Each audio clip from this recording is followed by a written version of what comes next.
Coucou, salut euh, les parents abonnés à cette page et tous ceux qui passent par ici par sympathie, par compassion, par amour, par intérêt pour la cause des personnes vulnérables, pour les couches,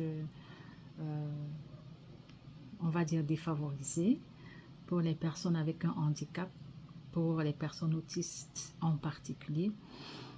Je vous souhaite une très très heureuse année 2025. C'est vrai qu'au-delà des souhaits, la qualité de notre année va beaucoup dépendre de notre engagement personnel, des décisions qu'on va prendre, des initiatives qu'on va engager, des actions qu'on va mener, des actes et des choix qu'on va faire, des actes qu'on va poser au quotidien à chaque instant. C'est de ça que notre année va dépendre aussi en grande partie. Et le Seigneur, dans sa grâce, couronnera tout cela pour nous accorder un plein succès.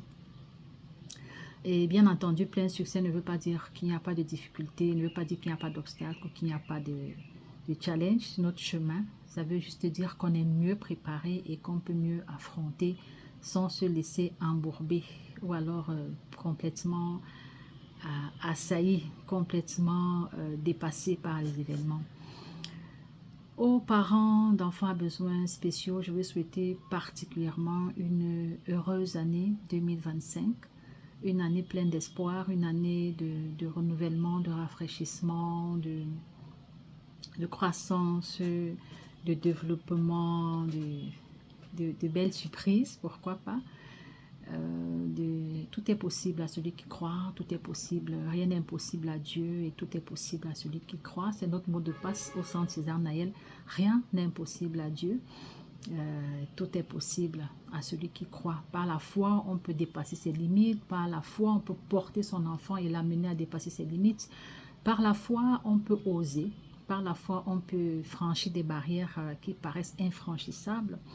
Par la foi aussi, même si les choses semblent ne pas bouger, on peut tenir bon, on peut rester tout à fait paisible, oui, même dans le trouble, même dans ce qui pourrait sembler être chaotique, on peut trouver une oasis, on peut choisir d'être paisible parce que Dieu donne la paix, une paix qui surpasse toute intelligence, une paix qui ne dépend pas des circonstances. En ce début d'année 2025, je voudrais, avec vous, chers parents, partager 3 clés, 3 choses qui, à mon sens, nous aideront beaucoup à faire des progrès avec nos enfants, à évoluer. Ok, je les partage avec vous. Je souhaite que ces choses soient une réalité dans votre vie.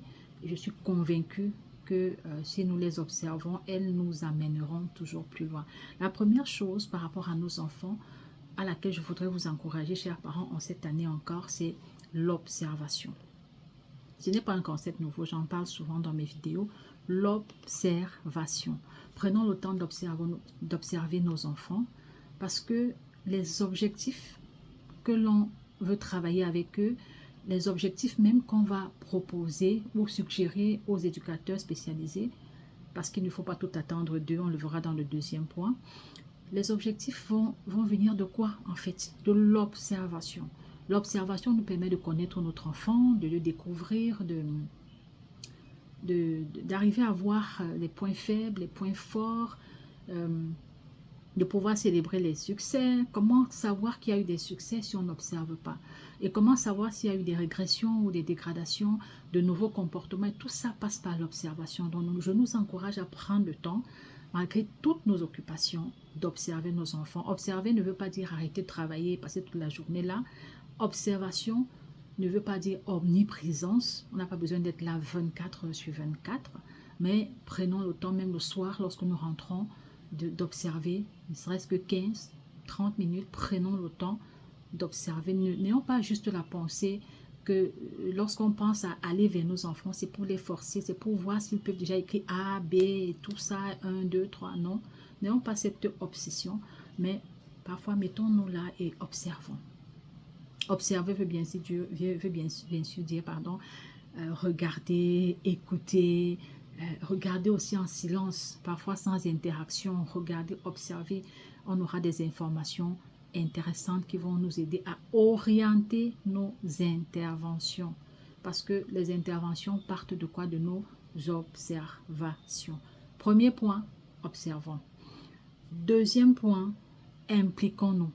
Observation dans le 1, implication dans le 2. Impliquons-nous. Impliquons-nous, parents. On ne le dira jamais assez. Un parent qui s'implique, ça fait toujours toute la différence. Et je le dis encore, s'impliquer ne veut pas dire arrêter de travailler. Ça ne veut pas dire n'avoir aucune activité à l'extérieur et s'asseoir là pour regarder son enfant. Et ok, ça c'est un modèle, vous pouvez choisir de le faire. Moi, j'ai choisi, par exemple, de ne pas travailler à ce moment-là. Et d'être, oui, vous allez dire, ok, tu étais marié, ton mari avec... Mais vous n'avez même pas idée de combien c'était pas évident. C'était vraiment pas évident. Mais c'était un choix. Et je ne force personne à faire ce choix, mais les résultats également sont là. Et je voudrais simplement dire que impliquons-nous. Avec le peu de temps que nous avons, impliquons-nous. N'attendons pas tout des éducateurs spécialisés, j'entends, ou de l'enseignant vers qui notre enfant va en journée.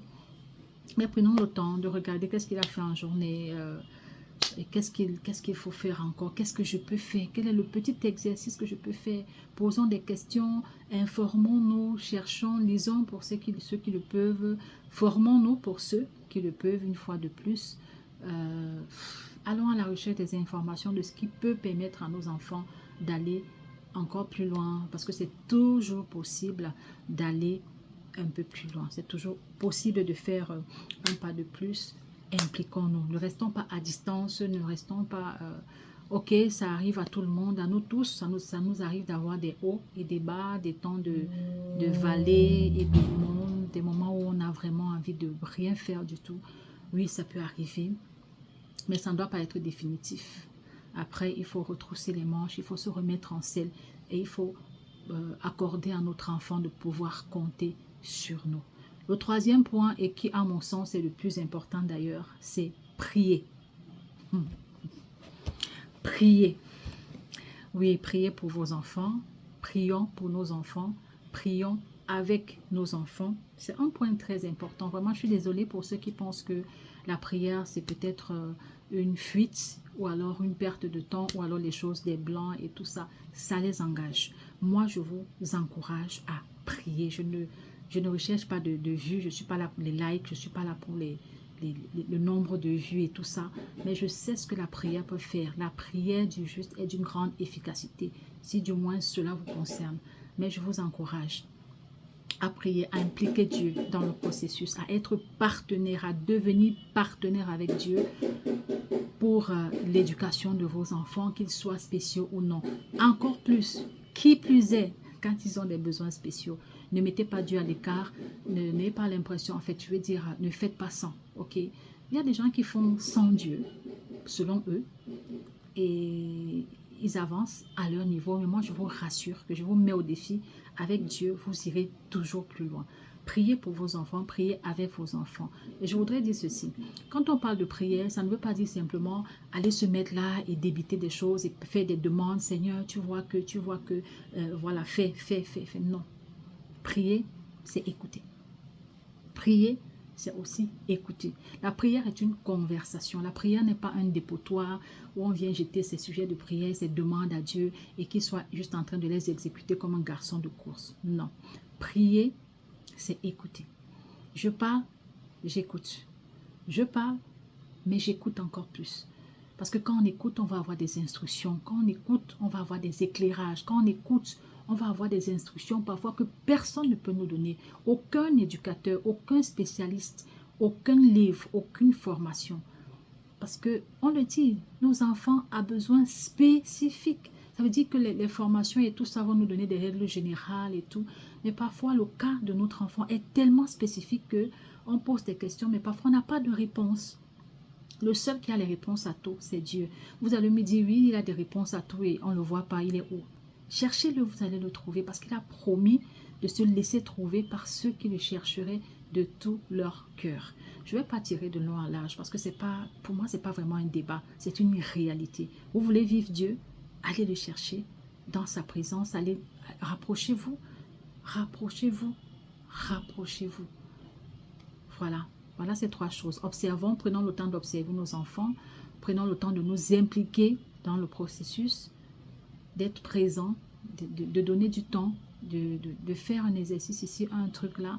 Toutes les situations de vie, je le dis toujours, peuvent servir de prétexte d'apprentissage. Toutes les situations, sans forcément qu'il y ait un cahier dans lequel on va dire écrit et tout. Non, on peut utiliser toutes les situations de vie, de la journée, de la soirée et tout, pour passer un message, pour apprendre quelque chose.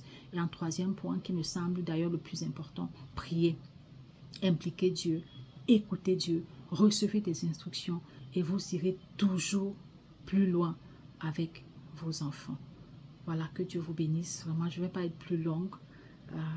Je vous souhaite une très heureuse année 2025. Je dis, avec Dieu, tout est possible. On peut toujours aller un peu plus loin.